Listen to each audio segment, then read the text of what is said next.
आकाशवाणी से प्रस्तुत है समाचार प्रभात।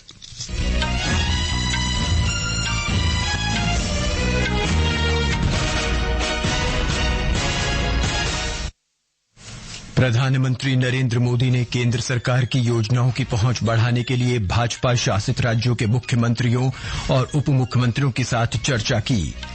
विदेश मंत्री एस जयशंकर आज टोक्यो में क्वाड विदेश मंत्रियों की बैठक में भाग लेंगे। ओल्ड राजेंद्र नगर हादसे के बाद दिल्ली नगर निगम ने दिल्ली में 13 प्रशासनिक सेवा कोचिंग संस्थानों के बेसमेंट सील किए। सरकार आज नई दिल्ली में अखिल भारतीय शिक्षा समागम के साथ राष्ट्रीय शिक्षा नीति 2020 की चौथी वर्षगांठ मनाएगी। मनु भाकर निशानेबाजी प्रतियोगिता में ओलंपिक पदक जीतने वाली पहली भारतीय महिला बनी और क्रिकेट में भारत ने दूसरे T20 अंतर्राष्ट्रीय मैच में श्रीलंका को 7 विकेट से हराकर 3 मैचों की श्रृंखला में 2-0 की अजय बढ़त बना ली है।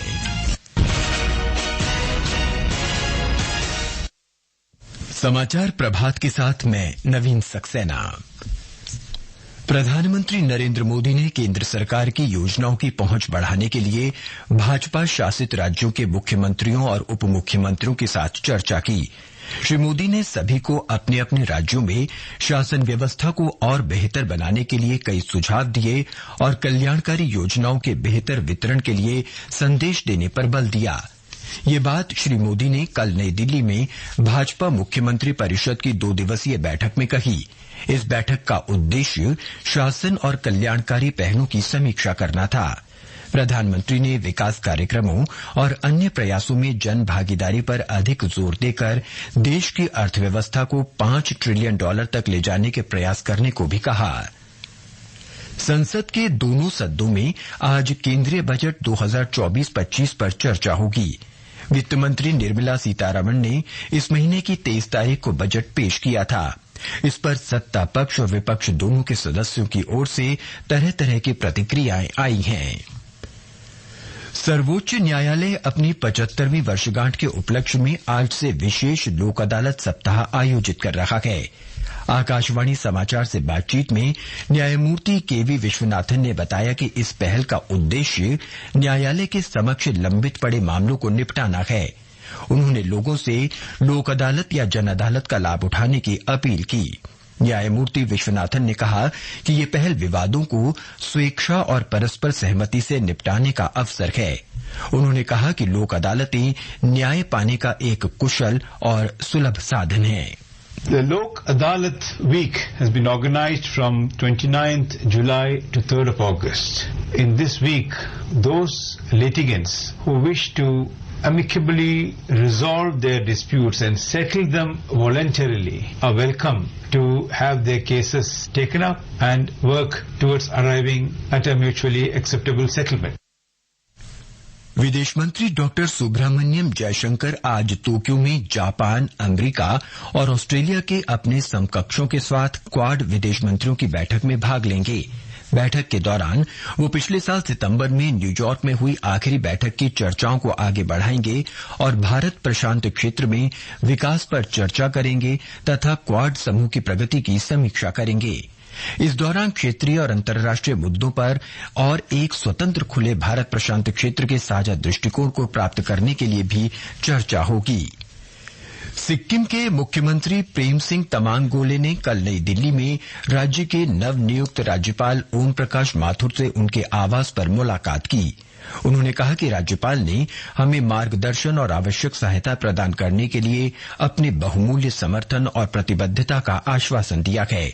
मुख्यमंत्री ने कहा कि सिक्किम के पर्यटन, राज्य और राज्य के लोगों की समृद्धि के दृष्टिकोण से ये बैठक सफल रही। ये समाचार आकाशवाणी से प्रसारित किए जा रहे हैं। खुजली झटपट दूर करे, वो है जालिम लोशन। वही नाम वही काम, कुछ भी नहीं बदला। चर्म रोगों का दुश्मन जालिम लोशन। सुनिए, क्या आप इनकम टैक्स रिफंड क्लेम का इंतजार तो नहीं कर रहे? सही और ईमानदारी से दी हुई जानकारी से फाइल की गई इनकम टैक्स रिटर्न्स के रिफंड क्लेम्स 1 महीने के भीतर ही जारी कर दिए जाते हैं। इसके रेगुलर अपडेट्स के लिए आप ई फाइलिंग पोर्टल पर लॉगिन करके और अपने डैशबोर्ड पर आप अपने रिटर्न का प्रोसेसिंग स्टेटस और पेंडिंग एक्शन चेक कर सकते हैं। परंतु गलत TDS, झूठे खर्चे और कम आमदनी दिखाकर हाई रिस्क रिफंड्स क्लेम करने से रिफंड हो जाता है डीले, क्योंकि हर ई फाइल हुए रिटर्न की होती है गहन जांच और जानकारी में त्रुटियां पाए जाने पर CBC ITR से रिवाइज्ड रिटर्न फाइल करने की सूचना दी जाती है। 10 दिन के भीतर 2 रिमाइंडर्स मिलने के बावजूद रिवाइज्ड रिटर्न फाइल न करने पर रिटर्न प्रोसेसिंग में होती है देरी। तो फिर देरी से बचने के लिए ईमानदारी से अपनी इनकम टैक्स रिटर्न में दें जानकारी। प्रत्येक आय करदाता एक राष्ट्र निर्माता। सावधान, आपका डर ही साइबर अपराधियों की ताकत है। 2 घंटे में फोन बंद, शाम तक बिजली गुल, आपके पार्सल में अवैध सामान, सगे संबंधी खतरे में या बीमार या गिरफ्तार, नकली पुलिस CBI या कस्टम अधिकारी की धमकी, इन सब से बिल्कुल न घबराएं। साइबर अपराधियों से सावधान रहें। शिकार होने पर तुरंत कॉल करें 1930 पर या फिर शिकायत दर्ज कराएं www.cybercrime.gov.in पर। अधिक जानकारी के लिए फॉलो करें हमारे सोशल मीडिया हैंडल साइबर दोस्त को। गृह मंत्रालय द्वारा जनहित में जारी। समाचार प्रभात में आपका फिर स्वागत है। दिल्ली नगर निगम ने राष्ट्रीय राजधानी के ओल्ड राजेंद्र नगर इलाके में सिविल सर्विसेज कोचिंग के 13 संस्थानों के बेसमेंट सील कर दिए हैं। नगर निगम अधिकारियों ने बताया कि बेसमेंट में चल रहे 3 कोचिंग सेंटर बंद कर दिए गए हैं और सरकार ने जांच का आदेश दिया है। शनिवार को एक कोचिंग सेंटर के बेसमेंट में पानी भर जाने से 3 विद्यार्थियों की मौत के बाद नगर निगम ने ये कार्रवाई की है। इस बीच राष्ट्रीय महिला आयोग ने इस मामले में स्वतः संज्ञान लिया है। आयोग ने इस मामले की सुनवाई 2 अगस्त तक करने का फैसला किया है। राष्ट्रीय महिला आयोग ने कहा कि नोटिस का अनुपालन नहीं होने पर समुचित कार्रवाई की जाएगी। शिक्षा मंत्रालय आज नई दिल्ली के मानेकशॉ सेंटर सभागार में अखिल भारतीय शिक्षा समागम 2024 के साथ राष्ट्रीय शिक्षा नीति 2020 NEP के कार्यान्वयन की 4थी वर्षगांठ मनाएगा। एक रिपोर्ट। अखिल भारतीय शिक्षा समागम की संकल्पना NEP 2020 के प्रभावी कार्यान्वयन के लिए विभिन्न हितधारकों की प्रतिबद्धता को मजबूत करने के लिए की गई है। इस अवसर पर केंद्रीय शिक्षा मंत्री धर्मेंद्र प्रधान NEP 2020 के कार्यान्वयन से जुड़े अपने अनुभव साझा करेंगे। श्री प्रधान विभिन्न भारतीय भाषाओं को सीखने की सुविधा के लिए समर्पित टीवी चैनलों सहित शिक्षा विभाग की कई महत्वपूर्ण पहलों का भी उद्घाटन करेंगे। इसमें स्कूलों में सीखने की प्रक्रिया को मजेदार और तनाव मुक्त बनाने के अंतर्गत 10 बैगलेस डे का कार्यक्रम भी शामिल है। श्री प्रधान भारतीय ज्ञान परंपरा को बढ़ावा देने के लिए कई पुस्तकों और व्याख्यान नोट्स का भी अनावरण करेंगे। आनंद की रिपोर्ट के साथ समाचार कक्ष से शक्ति सिंह। आकाशवाणी का समाचार सेवा प्रभाग साप्ताहिक कार्यक्रम पब्लिक स्पीक में आज डायबिटीज यानी मधुमेह की रोकथाम और उपचार पर परिचर्चा प्रसारित करेगा।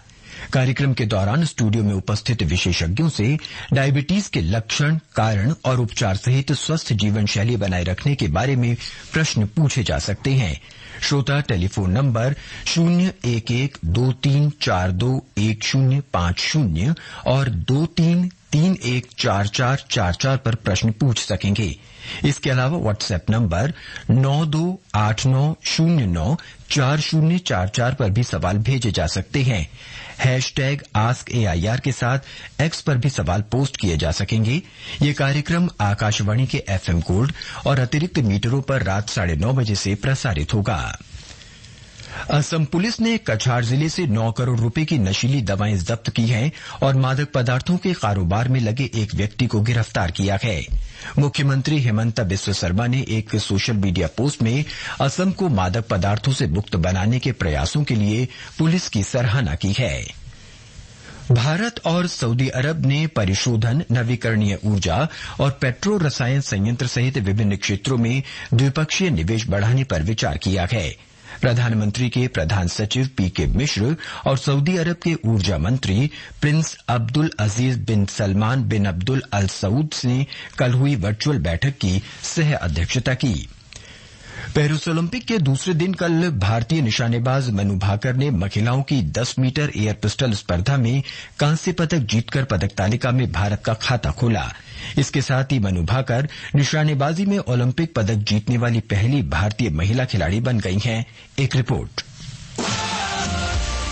मनु भाकर के पदक के बाद पेरिस ओलंपिक खेलों की बची हुई स्पर्धाओं में भारतीय निशानेबाजों से हम सब की उम्मीदें बढ़ गई हैं। आज 10 मीटर एयर राइफल मिश्रित युगल में मनु भाकर फिर निशाने लगाएंगी। उनके साथ होंगे सरबजोत सिंह, रिदम सांगवान और अर्जुन सिंह चीमा की जोड़ी भी इसी स्पर्धा में भारत का प्रतिनिधित्व करेंगी। महिलाओं की 10 मीटर एयर राइफल स्पर्धा के फाइनल मुकाबले भी आज खेले जाएंगे, जिसमें रमिता जिंदल पदक पर निशाना लगाने के लिए उतरेंगी। पुरुषों की 10 मीटर एयर राइफल स्पर्धा में अर्जुन बबूता भी आज फाइनल मुकाबला खेलेंगे। पुरुषों की ट्रैप निशानेबाजी में पृथ्वीराज टोंडाईमान आज क्वालिफिकेशन राउंड में निशाने लगाएंगे। अपना पहला ग्रुप मैच न्यूजीलैंड से 3-2 से जीतने के बाद भारतीय पुरुष हॉकी टीम आज अर्जेंटीना के साथ अपना अगला मैच खेलने उतरेगी। आकाशवाणी पर आज दोपहर 4:15 पर इसका आंखों देखा हाल सुनना न भूलें। बैडमिंटन के पुरुष एकल वर्ग में ग्रुप एल के अपने अगले मैच में लक्ष्य सेन के सामने होंगे बेल्जियम के जूलियन कारकी। तनिषा क्रास्टो और अश्विनी पोनप्पा की जोड़ी अपना अगला ग्रुप मुकाबला खेलेगी जापान की शीदा और मात्सुयामा की जोड़ी के खिलाफ। वहीं पुरुष युगल में रांकी रेड्डी और चिराग शेट्टी के सामने होंगे जर्मनी के मर्विन सिडल और मार्क लांसफू। रिकर्व आर्चरी में तरुणदीप राय, धीरज बोमदेवा और प्रवीण जाधव आज पुरुषों की टीम स्पर्धा का क्वार्टर फाइनल खेलेंगे। टेबल टेनिस में महिलाओं के सिंगल्स वर्ग में भारत की मनिका बत्रा के सामने होंगी मेजबान फ्रांस की प्रीतिका जावड़े। सोमवार होने वाले सभी महत्वपूर्ण मुकाबलों के पल पल की खबर हम आपको देते रहेंगे आकाशवाणी पर। आकाशवाणी के लिए पेरिस से मैं महेंद्र सिंह लालस। श्रीलंका के साथ पुरुष 2020 क्रिकेट मैचों की 3 मैचों की श्रृंखला में भारत ने 2-0 की अजय बढ़त बना ली है, जबकि कल रात भारतीय महिला क्रिकेट टीम को 2020 एशिया कप के फाइनल में श्रीलंका से हार का सामना करना पड़ा। एक रिपोर्ट। कल भारतीय क्रिकेट के लिए उतार चढ़ाव भरा दिन रहा, जहां पुरुष टीम ने श्रीलंका पर 3 मैचों की T20 सीरीज में अजेय बढ़त बना ली और वहीं श्रीलंकाई महिला टीम ने एशिया कप के फाइनल में भारत को हरा दिया। बारिश से प्रभावित पुरुषों के मैच में श्रीलंका निर्धारित 20 ओवरों में 9 विकेट के नुकसान पर 161 रन ही बना सका। भारत ने 78 रनों के संशोधित लक्ष्य का पीछा करते हुए 7 विकेट से जीत हासिल की। भारत के लिए रवि बिश्नोई ने 3 विकेट और अक्षर पटेल, हार्दिक पांड्या और अर्शदीप सिंह ने 2-2 विकेट लिए। यशस्वी जायसवाल, सूर्य कुमार यादव और हार्दिक पांड्या ने शानदार बल्लेबाजी का प्रदर्शन करते हुए भारत को आसानी से जीत दिलाई। इसी बीच दाम्बुला में भारतीय महिला टीम के लिए ये दिल तोड़ने वाला दिन था, जहां चमारी अतपुत्तु के नेतृत्व में श्रीलंका ने 7 बार के एशियाई चैंपियन भारत को हराकर अपना पहला एशिया कप खिताब जीता। आकाशवाणी समाचार के लिए दाम्बुला से मैं अहमद मुईन फारूकी। ये समाचार हमारी वेबसाइट newsonair.gov.in/hindi पर भी उपलब्ध हैं। पता है कैसे गुड़िया स्कूल में आती, कैसे गांव-गांव में बिजली आती, कैसे महिलाएं सशक्त बनती, कैसे देश की सुरक्षा सुनिश्चित हो, कैसे हाईवे और सड़कें एक दूसरे से जुड़ती हैं, कैसे स्वास्थ्य सेवाएं जन जन तक पहुंचती, कैसे चंद्रयान भारत का तिरंगा चांद पर लहराता, कैसे आपदा में कोई जीवन संजोता, कैसे भारत खेलों में अपना नाम रोशन। लेकिन ये अविश्वसनीय चीज संभव कैसे हो? जो इन सबको संभव बनाता है वो भारत का आयकर दाता। तो देश हित के लिए निभाएं अपना कर्तव्य। निर्धारण वर्ष 2024-2025 के लिए देय तिथि 31 जुलाई 2024 से पहले अपना आयकर रिटर्न अवश्य भरें। प्रत्येक आयकर दाता एक राष्ट्र निर्माता। और अब आज के समाचार पत्रों की सुर्खियों के साथ हैं सरफिरोजी। धन्यवाद नवीन। पेरिस ओलंपिक में निशानेबाज मनु भाकर के कांस्य पदक जीतने को आज के सभी समाचार पत्रों ने अपने पहले पन्ने पर सचित्र प्रकाशित किया है। अमर उजाला ने सुर्खी दी है, मनु ने रचा इतिहास, ओलंपिक पदक जीतने वाली देश की पहली शूटर बेटी। वहीं दैनिक जागरण लिखता है, श्रीमद् भगवद गीता से प्रेरित मनु ने जीता कांस्य। राजस्थान पत्रिका ने मनु का सेल्फी लेते हुए चित्र प्रकाशित किया है। पत्र लिखता है, भारत की धमक शुरू, छोरी धाकड़ है। उधर दैनिक भास्कर ने सुर्खी दी है, मनु ने दी मन भर खुशी। नेशनल टेस्टिंग एजेंसी एनटीए द्वारा जारी सीयूटी 2024 का रिजल्ट जारी करने को सभी समाचार पत्रों ने अपने पहले पन्ने पर प्रकाशित किया है। और अंत में मुख्य समाचार एक बार फिर। प्रधानमंत्री नरेंद्र मोदी ने केंद्र सरकार की योजनाओं की पहुंच बढ़ाने के लिए भाजपा शासित राज्यों के मुख्यमंत्रियों और उप मुख्यमंत्रियों के साथ चर्चा की। विदेश मंत्री एस जयशंकर आज टोक्यो में क्वाड विदेश मंत्रियों की बैठक में भाग लेंगे। सरकार आज नई दिल्ली में अखिल भारतीय शिक्षा समागम के साथ राष्ट्रीय शिक्षा नीति 2020 की चौथी वर्षगांठ मनाएगी और मनु भाकर निशानेबाजी प्रतियोगिता में ओलंपिक पदक जीतने वाली पहली भारतीय महिला बनी। इसके साथ ही समाचार प्रभात का ये अंक समाप्त हुआ। नमस्कार।